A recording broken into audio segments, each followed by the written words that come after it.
You know what Sony had? The Holy Trinity. Leo, Brad, and Margot. Who do you have?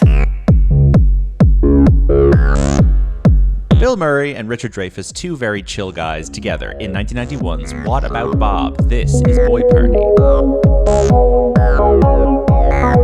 The usual rate for the interview and $29.95 for the podcast. Hello, everybody. Welcome to Boy Party, the podcast about movies where two major stars shared the screen and acted totally normal, and everybody got along and everyone was really nice. It's What About Bob, Frank Oz's 1991 comedy starring Bill Murray and Richard Dreyfuss. My name is Lucian, and I'm joined by my patient who keeps following me and will not stop driving me insane. It is Shane Kelly. Welcome to the show. Good evening. So, this is our second Frank Oz directed film that we've discussed in a matter of a few months. We talked about Dirty Rotten Scoundrels a couple months ago, the Michael Caine Steve Martin vehicle. And this is another case of a very soft, watchable, sort of 2.5, 3-star comedy from this era. I think this is a good bit better than Dirty Rotten Scoundrels, but I agree. We had fun with this. I think that this movie has enough of a unique angle of scary, stalky patient and annoying, cranky therapist dynamic that is able to function better than maybe the cliches. Yeah, see, I think for me, a lot of the time with these 80s soft, early 90s? Early 90s. Yeah. Early 90s comedies is Dirty Rotten Scoundrels. Like, I couldn't pick up on the premise immediately. Yeah. This is so straightforward. And you know straightforward, what's going on. Like, I'm not going to be paying attention to these that much. So, yeah. You gotta dumb it down for me, unfortunately. Exactly. This movie is the story of a therapist played by Richard Dreyfuss. His name is Dr. Leo Marvin. He is a very upper class kind of, fancy shrink who works in a very tall skyscraper. Yeah, and he's kind of gotten to the point where he enjoys the fame and notoriety more than he has a passion for curing patients. Yeah. He kind of just has contempt for sick people at this point. He just likes selling his books and being on TV. So he's written a book with a very harsh yellow cover, and it's called Baby Steps. Baby Steps. And he basically pushes this book onto all of his patients and then charges them for it. So Baby Steps is a guide to working on your problems through baby steps. Yeah. Which is an interesting idea that I was thinking about during the film. I'm like, I'm such a child when it comes to approaching these psychotherapy notions where I'm like, that does sound really effective. And then if I actually tried to apply it to my own life, I'd probably find it completely useless. I was like, baby steps sounds great. I mean, if you can commit to it, in theory, it's a good idea and kind of the basis of every sort of everything in life. Like sort of getting over your anxiety is like break it down into the smallest possible problem you can solve at a given time. Getting up and walking to the other side of the room, or you know, putting your fucking phone down on the table or whatever. Mm-hmm. So Bill Murray is a patient of his, Bob Wiley, who is we meet him first. He's a guy who has to really hype himself up to leave the house. He uses a napkin to open door handles. Yeah. He's completely neurotic. Very kind of generic 90s version of just neurosis. Nothing specific. Sure. He's just a guy who struggles to get through the day. He's got that thing. And he basically has an episode where he is freaking out and he wants to talk to his shrink. But unfortunately, Dr. Leo has gone on holiday in Martha's Vineyard for the month of July. So he basically, the month of August. So he has to trick Dr. Leo. He finds a way to get through to him on the phone, finds out where he is, goes on the bus to Martha's Vineyard, and shows up to his holiday home and starts tormenting him and his family. Unfortunately, well, he's not actually tormenting his family. The family like him. The family like him. He's quite likable and charming and harmless. So the family like him, but he's driving Leo completely insane. It is back in a time when people had a lot of empathy for people with issues. Sure. And we're willing to take them in. Nowadays they would call the police immediately. Yes. But and would probably be recording him on their phones from inside the house and posting it on TikTok. Yes. So it's a good dynamic then where you basically have one really stiff, frustrated guy and one very goofy, it's one of the classic comedy setups. Yeah, it's very like the basis of every Will Ferrell, Jim Carrey performance. I feel like what Murray's doing here. Yeah. You can see a lot of the cable guy in this character. You can see a lot of weirdly the most I got Buddy out the of Elf. The Bill Murray performance was Joaquin Phoenix in Beau is Afraid. Beau is Afraid and in Joker. Yes, you're right. We did reference those independently of one another. He kind of dresses similar to Arthur Fleck. He does dress like Arthur Fleck. He talks like him as well. He talks like him. He has the same haircut kind of as him. He goes to his therapist and talks about silly things. Incredible that nowhere along the entire run of Joker cycling through the culture was someone able to identify that it was not, in fact, De Niro in any of those Scorsese movies. It was this character in What About Bob that Joaquin Phoenix was pulling from. Yeah. He fooled us all. He fooled us all. He distracted us with his De Niro Scorsese stuff, and we completely missed that it was actually a What About Bob reference the Bill entire Murray time. all along. But yeah, you're right. He's behaving like Bo is afraid in terms of being scared to leave the house the first couple of scenes, but then later in the film, you're right. He's talking in this very I find the way they speak to be very similar. They talk Yes. from the same part of their mouth. or yes, something. and he's like, "Oh, I'm so glad you're here. It's so nice And to then he meet kind of you." mumbles at the end of sentences and his Yeah. mouth closes a little bit. It's a relatively inoffensive depiction of a crazy person. Like, I think No, they the- keep it the- vague enough. It's very vague, and the symptoms are not really like. The symptoms aren't really to be poked fun at, I guess. No, yeah. They're kind of real life problems where people are like, oh, that's annoying. Yeah, I get that. But he's also like inventing new problems as he goes along. Like he's got this whole thing where he's given himself, which I'm very fond of this element of the film. He's created artificial Tourette's for himself because if he pretends he has Tourette's, he won't actually get Tourette's. Yeah, he's very much in on the bit, which is kind of a. So he's got voluntary Tourette's where he's just going to sit there and goes like, shit, fuck, bollocks. Because And if like he for does the that, most part, he doesn't it kind of works. pity himself. No. It's not a pitiful performance. No, but he is He's forcing aware of his himself issues upon. and he's forcing sad. himself upon Yeah. Dr. Leo. But He is. I have very little sympathy for Dr. Leo. No, well, you're Because not meant to have sympathy. I think you are. I think you are. I think the comedy in the film kind of has to be derived from you finding Bob kind of annoying. Yeah. Like you need to be like, oh, he's still here. Whereas like if you just thought Bob was great and Leo was an asshole, which is kind of how I feel, then you're watching the film through a lens of like, oh, Dr. Leo, you need to fucking grow up and be nice to this man. He's paid you enough money. But I don't know. That's just me being like It kind of resentful against those type of guys. Like, I mean, the key point where Bill Murray is at his worst here is when he gets off the bus and is screaming the name Dr. Leo Yes. Marvin. Yes, where yes, are yes, you? yes, yes. And he has to. Dreyfus has to run away. Like Yes. that's terrifying. That's like the worst kind of person you want following you around. yes, and there is a kind of a generic stalker dynamic thing going on aside from all the shrink patient dynamic where you're like, if someone was stalking me and they went to these lengths to come and hang out with me and then they were able to charm my family, Yeah. that would be the worst thing in the world. Jack Yes. and Jill's kind of like this as well. A little bit. Where yeah, the yeah. family loves Jill because she's so goofy and fun and, And great no with the one, kids. no one can see except the one guy. That yeah, has yeah, yeah. problems And the with this kids man. are going outside playing sports with her and all that. Yeah, kind of similar to that as well. No, what I one part I did really enjoy was his elaborate schemes to try and get the doctor on the phone. Yes, Where yes, he, yes. he kept calling the switchboard or whatever in his office. Yes, and and then he pretends to be a friend of. no, what he does is he shows up, presents a fake medical badge. I think he's pretending to either Oh, yeah. we work in a morgue or be a medical professional or the police, and he shows up and he's like, Bob killed himself 15 minutes ago. Yes. I need to call his doctor and tell him. Yes. Where is he? I need to send him a letter for questioning. That's great. And and the people in the office are like, oh, that's terrible. Here's his address. Here's his holiday home. That's great. That's how he finds him. And then this is. couple who run a shop are bitter because Dr. Leo bought their dream home out from Yeah. under them with all his big city money. So they drive Bill Murray up to his door and drop him off and are like, enjoy. Here you go. Yeah.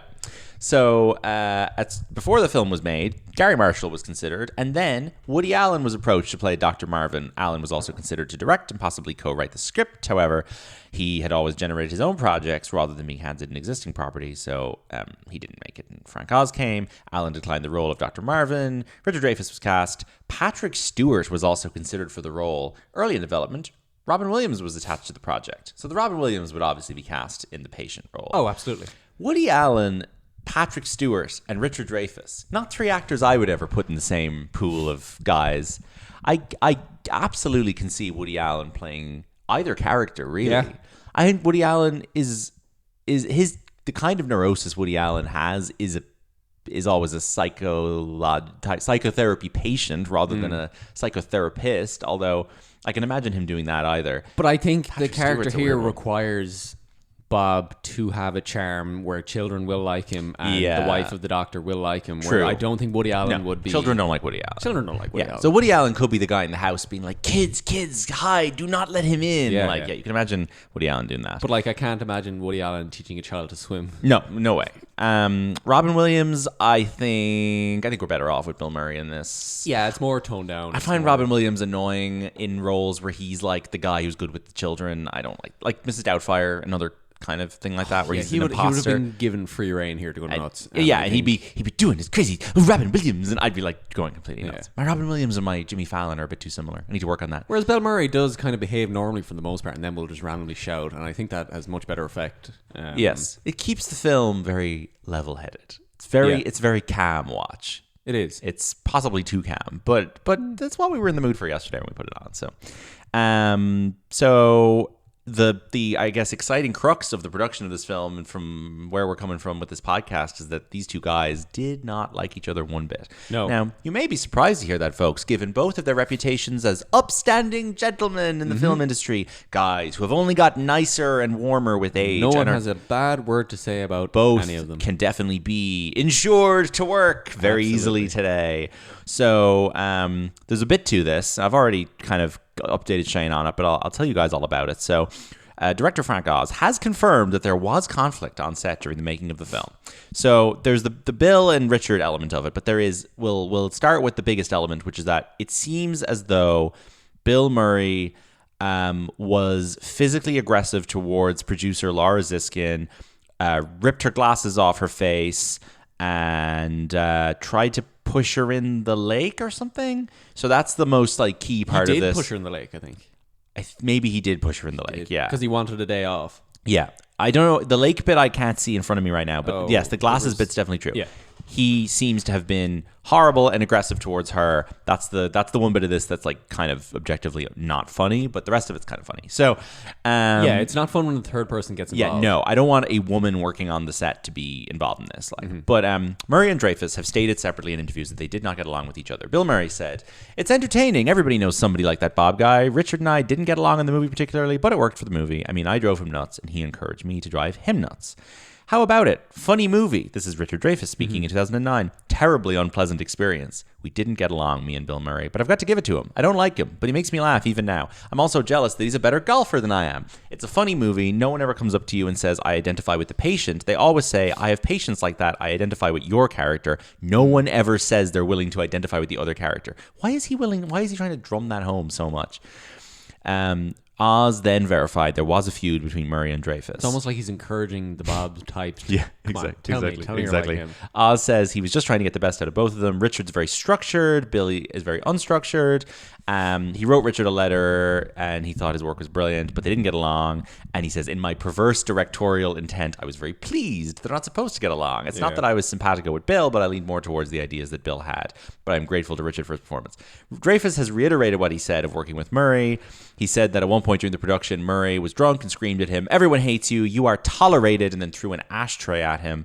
When Murray appeared on the Howard Stern show, he said, "I always try to make the other actor look good. In this particular film, annoying Richard Dreyfuss, he got to enjoy." Subtle reference to the brutalist there. Yeah, exactly. Although neither of them have crossed paths since the release of the film, Dreyfuss said that he has forgiven Murray. Dreyfuss's son said that Murray was behaving horribly towards both Richard and Laura Ziskin, and Laura said no, and then Richard complained about his behavior, and Bill Murray threw an ashtray at him. Everyone walked off the production and flew back to LA, and it only resumed after Disney hired some bodyguards to physically separate Richard and Bill in between takes. I'd say that bit's made up. Richard Dreyfuss's son is a known liar, so I don't believe that.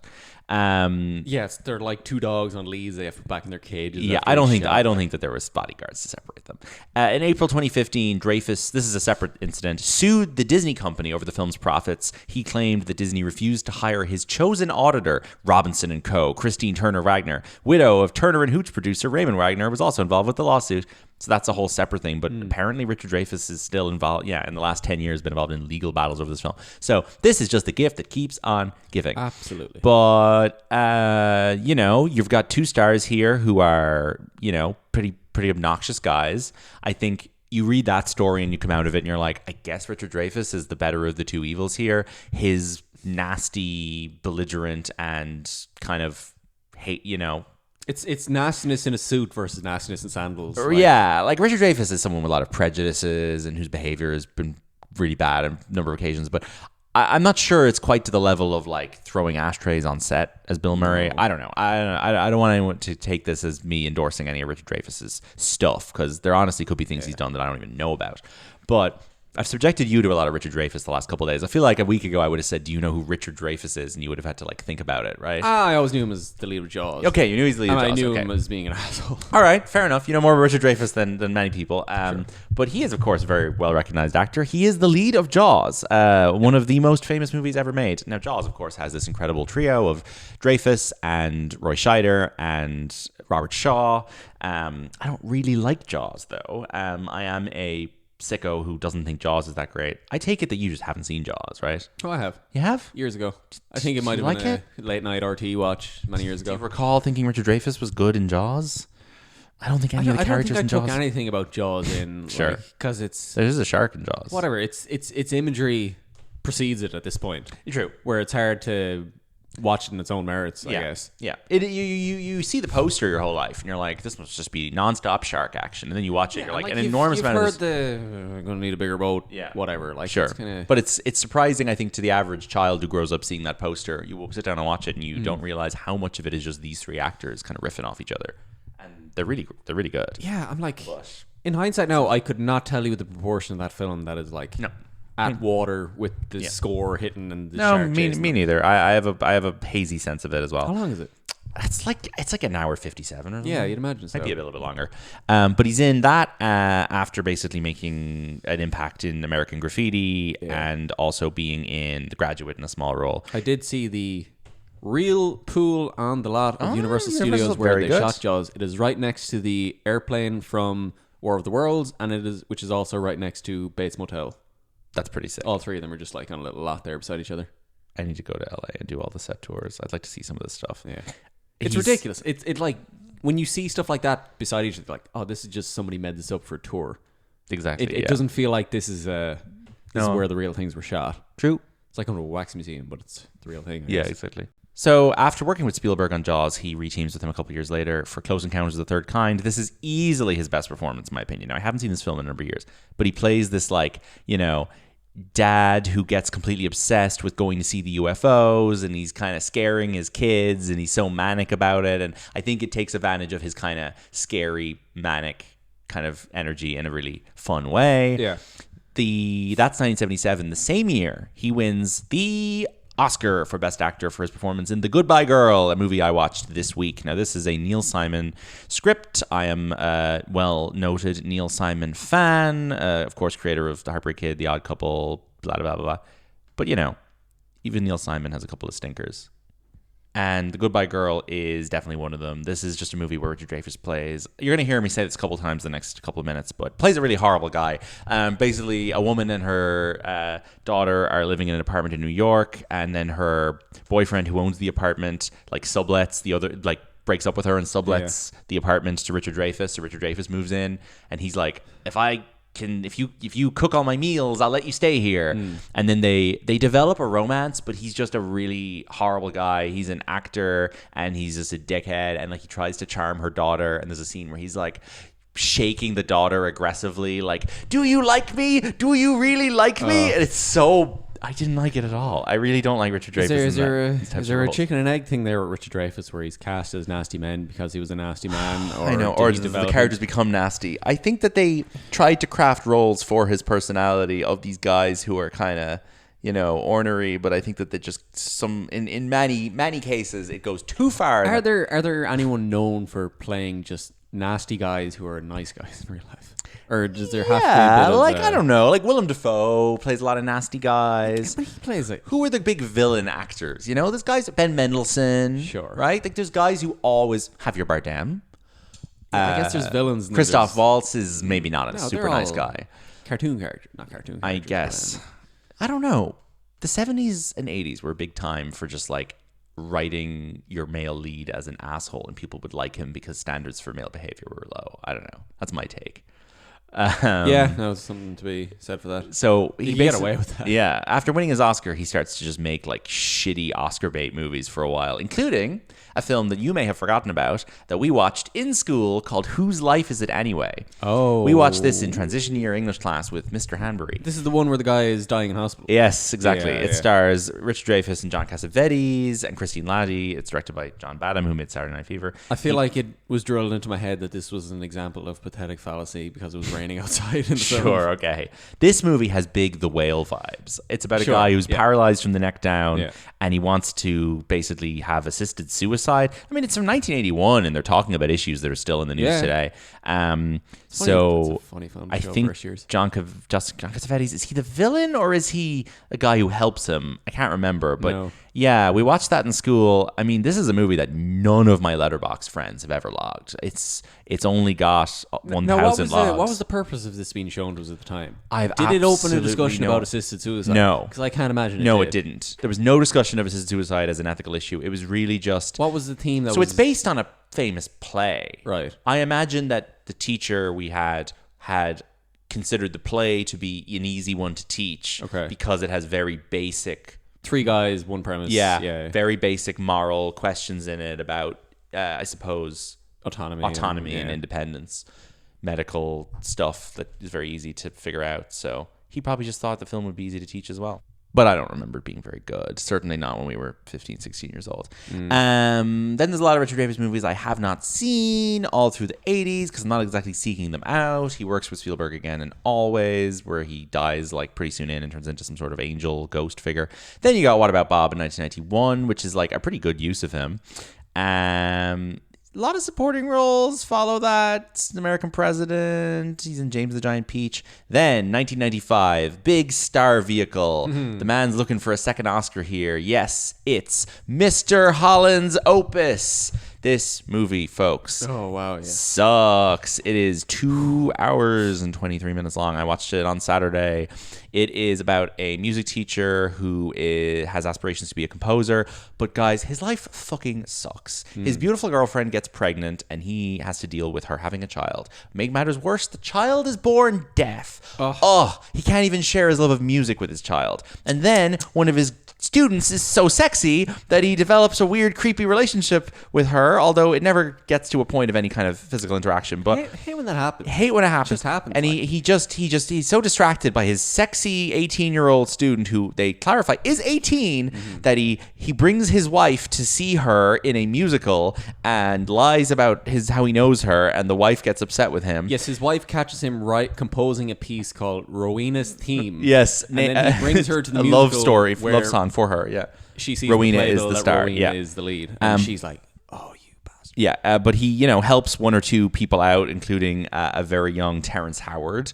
And as a result of doing maybe one or two nice things in 2 hours of doing horrible things, he gets rewarded with a beautiful performance at the end where one of his young students grows up to be the governor and presents him with an award, and his opus gets performed and it's shit. And that's the end of the movie. Mr. Holland's there opus. is a bit before that where he does There is a get good to scene. sing on stage. Yes, there's a bit where he's like, my deaf son, I forgive you finally for being a burden on me. Yes. And I will perform for you. And he gets up on stage and he sings and does the sign language Yeah. for John Lennon, Beautiful Boy.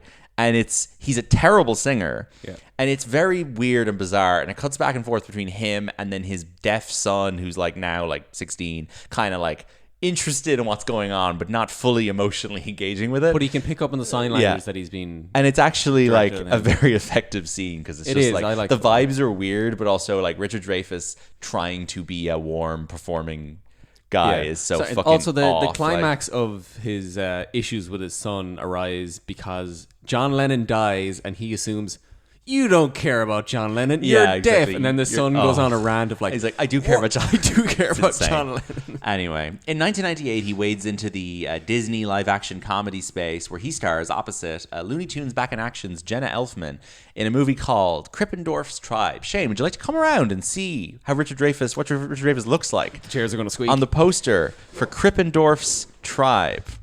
Here he is, Krippendorf himself, Professor Krippendorf. Okay, let me describe this. He is doing a very wide-legged squat, so his thighs are parallel to the ground. Yeah. The title of the movie fits between his legs. The title of the movie fits between his legs. He is wearing a rope around his waist with some grass He's got dangling body from paint it. all over He's him. covered entirely in imagery. tribal body paint, blue and orange. And he's holding up a spear, and on top of the spear is lying his beautiful wife, Jenna Elfman. Yes, he is also wearing some crazy hat. a crazy hat of whatever He looks like tribe Jack he's Sparrow cotton. in Pirates Dead Man's Chest. Krippendorf's tribe. He looks like he should be an extra in Apocalypto. Correct. Moving along. There's a big cheesy grin on his face. True. He plays Dick Cheney in the movie W. He's the villain in Red, the Bruce Willis movie, which I forgot about. Yeah, he's the villain in that. He plays Bernie Madoff in a TV show. He's one of the husbands in the book club movies, and he hasn't made any other real stuff in the last 10 years. He's in Glee for an episode or two. He's still alive. He's not very nice. He went on a crazy transphobic rant about a year ago, and the venue had to apologize. Richard Dreyfuss, folks. Meanwhile, Bill Murray. At least Bill Murray, who is not a very nice man and is constantly getting in trouble for things these days, at least there's a bit of quality work in the back catalog to sort of, we can say a few nice things about him, I think. Bill Murray was on Saturday Night Live at one point. He works for Harold Ramis. He makes movies like Stripes, which I haven't seen, to be honest with you. I have seen Stripes. You've seen Stripes? Very good. so. Phil Nietzsche's Gap. Years and years ago. Caddyshack. Caddyshack's like 70 minutes long, but I've never watched it. See, Chevy Chase is the lead of that. That's a tough one for me to get interested in. But There was we identified a Chevy Chase boy party. Oh, sorry. movie Chevy recently. Chase and Richard Dreyfuss made a movie like 5 years ago called Yeah. like The Last Laugh, where they play two guys driving across the country battling woke or something. Yes. Anyway, Bill Murray, of course, one of the stars of Ghostbusters, a movie I have genuinely no interest in. But Ghostbusters, for many years, Bill Murray resisted making a third Ghostbusters movie. And then at a certain point, it obviously became a more appealing prospect to him financially. Yeah, the financial But makes now sense. it's like Ghostbusters is the only thing Bill Murray can actually get insured to be in. Like, he was in Ghostbusters Frozen Empire last year, a Golden Boy nominated film. He appeared on the poster. He's in that movie, a decent amount. He's fine in it, but like it seems to be the only theatrical film he's going to be in anymore. Okay, he's in this independent film, The Friend, with Naomi Watts, that played the festivals, but like the Aziz Ansari movie he was filming got shut down because he was harassing a woman on set. He had to pay $100,000 payout to her, and the movie never got finished. And then he got mysteriously removed from Asteroid City before filming began and recast with Steve Carell. They say that he got COVID, but I don't know. Is it just that he was misbehaving? Wes Anderson, funnily, someone who has completely backed him up the whole way. But Wes Anderson will not hear a bad word about Bill Murray and defends him constantly despite all of the terrible things that he has done, such as that woman who was working on that set. Being Mortal was the name of that movie. Gina Davis has accused him of harassing her. Apparently he was horrible to Adam Sandler and Chris Farley on Saturday Night Live. Angelica Houston didn't get on with him. You imagine should know better.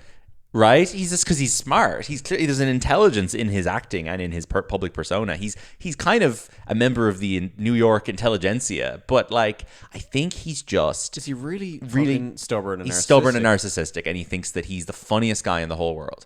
And he's got a bit of Jeff Goldblum to him in that sense. I find Jeff Goldblum a very similar type, where I think that they are both guys, and they both work with Wes Anderson, both guys who are like, I'm so funny. My little quirks, my little movements. Nobody can do make what I everyone do. laugh. Yeah, Jeff Goldblum does it with his voice and his hands. No, it's probably not fair to lump Jeff Goldblum in there if he has not actually committed any rude You can Google Jeff Goldblum and see Okay, what you maybe I find. will. But Bill Murray is like, I kind of look a little bit spaced out and everyone laughs. And it's like he shows up to people's weddings in Ireland and he takes photos with random people and he doesn't have an agent. You have to call his fucking house and leave a voicemail to get in touch with them and offer him roles. Like he's got all these little quirks that he thinks are hilarious. But I'm like, it stops being funny when you're this much of an asshole. Like, and so many people who've worked with him over the years have said bad things about him. That at If he a had an certain agent, point, maybe he would have gotten that day off. yeah, maybe he would have got that day off, exactly. But he has some phenomenal films, no doubt. For example, Groundhog Day is great. Have you seen Groundhog Day? I haven't. So good. I mean, Groundhog Day is a perfect use of his level of crankiness, which isn't quite Dreyfuss's, but he's really good in Groundhog Day as guy who is just Cranky, perpetually... that's what he is. Sure, He's just perpetually frustrated guy who gets stuck in a loop where every day is the worst day of his life, and it's a lot of fun. That's actually only 2 years after What About Bob, and it does feel like a good development of his star persona into something more tangible. He's in movies like Kingpin, The Man Who Knew Too Little, through the 90s. And then Wes Anderson starts working with him in 1998, and it's a great boost for his career because Wes Anderson is obviously someone who really loves Bill Murray, who loved his comedies and wanted to use him in interesting ways. And Wes Anderson kind of superpowers him for a number of years. Yeah. He's in Rushmore, he's in Royal Tenenbaums, he's in most of his movies. In Moonrise? What? He is in Moonrise. He plays the father in Moonrise. Yes, He's great in it. He plays one of the kind of the doormen in Grand Budapest, who's in the Secret Society. The roles are of different shapes and sizes. He's just got the deadpan thing, Wes Anderson. It's perfect. Likes to cast. He is, of course, the lead, the titular role of The Life Aquatic with Steve Zissou, which is not one of my favorite Wes Anderson movies, but he is fun in that, and he's got his red beanie, and he's driving the submarine and whatever. It's fun. He's in the fucking Garfield animated movie as the voice of Garfield, which, he tells this, it's good casting. It's definitely intentional that he's in that role. He likes to pretend that he took it by mistake because he thought Ethan Coen wrote the movie, but it was Eaton Cohen. That's not true. But he doesn't have an agent to tell him the difference. Sure. So. A couple years into the Wes Anderson run, he ends up getting his only Oscar nomination in 2003 for Lost in Translation, which I rewatched today. I hadn't seen it in probably 10 or 12 years.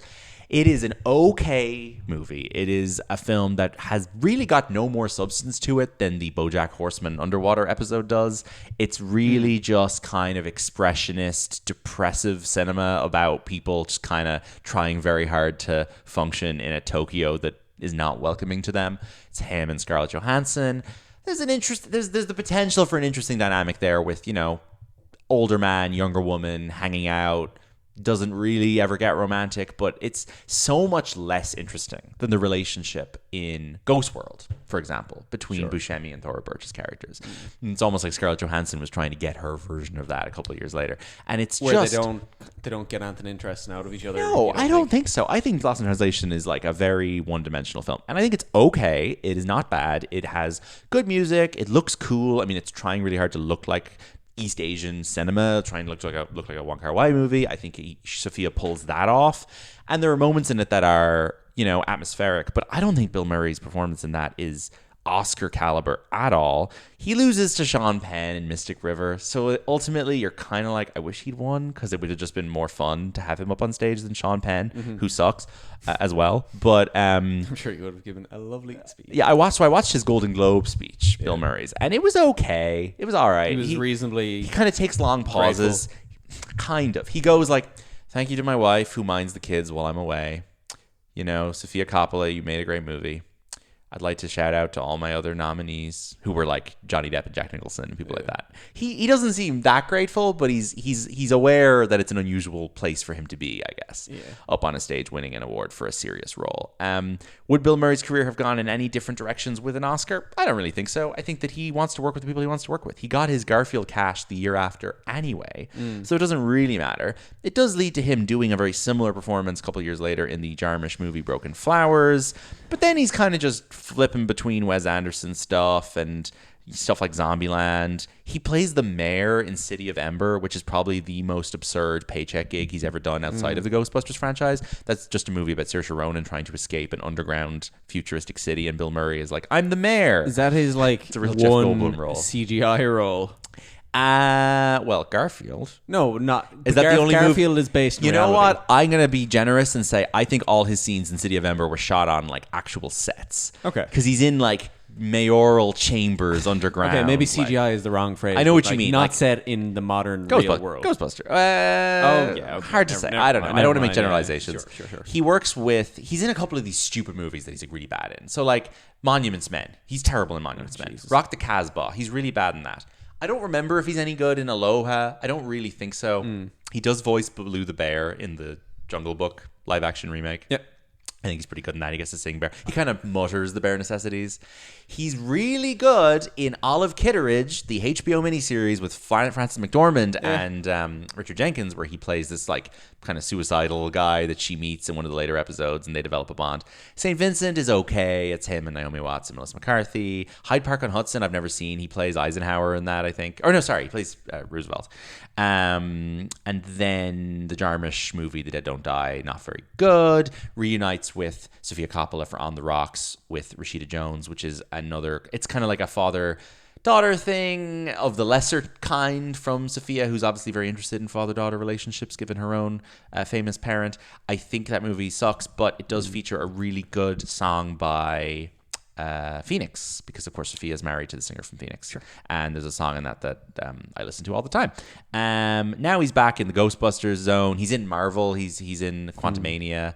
And yeah, he's got that new movie with Naomi Watts, the Friend. He's in the next Wes Anderson film as well. How does he behave on set of Quantumania?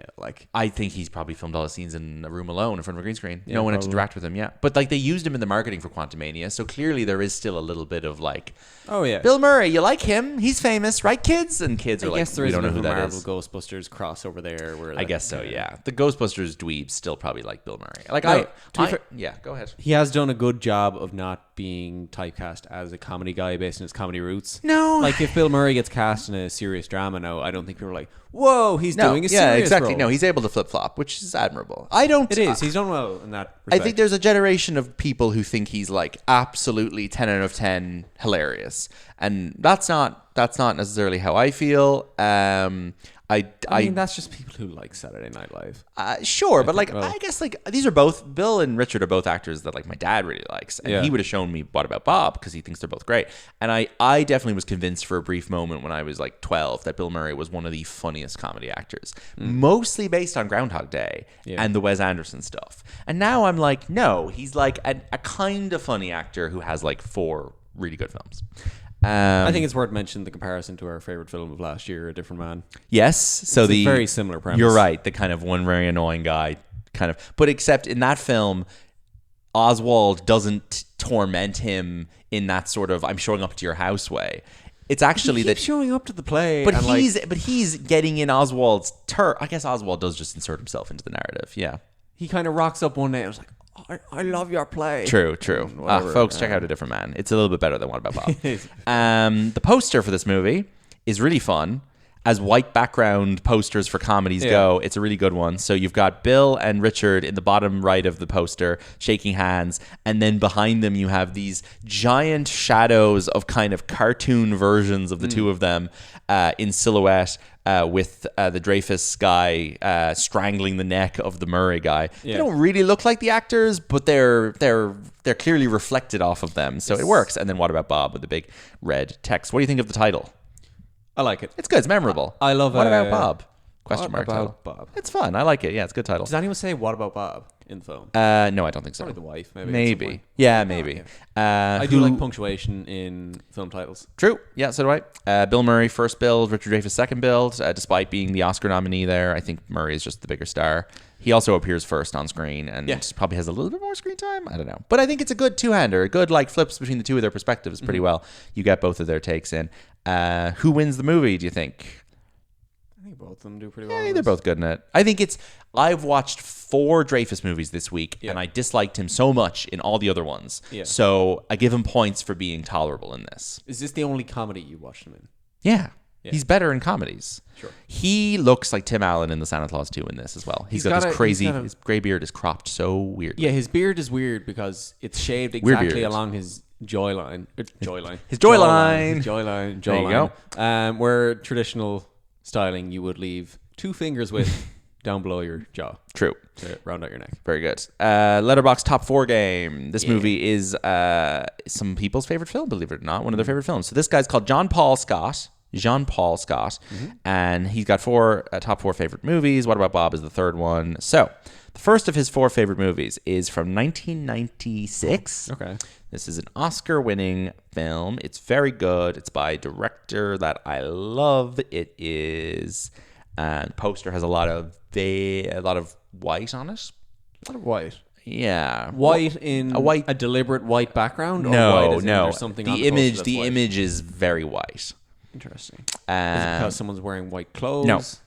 Is it a white sky? Or No, it's set in a white place. Set in a white place. Great movie, 1996. The tagline is, "A lot can happen in the middle of nowhere." Interesting. Is it a desert film? No. Is it snow? Yes. Okay, so it's in the Arctic of sorts. No. Set in the United States. Is it? Oh, it's not Christmas though. No. A lot of snow, United States. That's either There's criminals in it. the mountains or Alaska. No, just like a snowy place. I don't know. Snowy place. There is Chicago. there is a TV show based on this movie. Interesting. This is an iconic film. And it's got criminals. Yeah. Won the Oscar for Best Actress for an actress that has been named This is in Fargo. Correct, Fargo. Yeah. Number 2 on John Paul's profile. We have got a movie from 2013. This poster is very red. There is a connection to Lost in Translation. Is this her? No. Yes, Her is the movie, correct. Starring Joaquin Phoenix. And then our third movie is What About Bob? And then our fourth movie is from 2001. This movie won the Oscar for Best Actor. Poster is very brown, and I haven't seen it. It's got criminals in it. The tagline is, "The only thing more dangerous than the line being crossed is the cop who will cross it." This movie is directed by Antoine Fuqua, written by David Ayer, director of The Beekeeper and a Different Working Man, wrote this movie. Best Actor 2001. The only thing more dangerous than the line being crossed is the cop who will cross it. Best Actor 2001. He beats Russell Crowe. In Gladiator who had or won in Beautiful Mind. Russell had won the previous year, so he lost to this guy. One of the most iconic actors alive is the lead of this, and then there's a very famous other actor is the second guy on the poster. Denzel in this? Denzel. This is Denzel's. Training Day? Training Day. Those are his top 4 favorite movies. All right. Very good. I did pretty well there. Very good, yeah. We very quickly do the top 5 movies of the year this came out, 1991. Yeah, I'll whip that up. So this film, on a budget of $39 million, grossed $63.7 million in the U.S. Decent return. Which is like fine. Yeah, I guess for a comedy, that's not bad. So...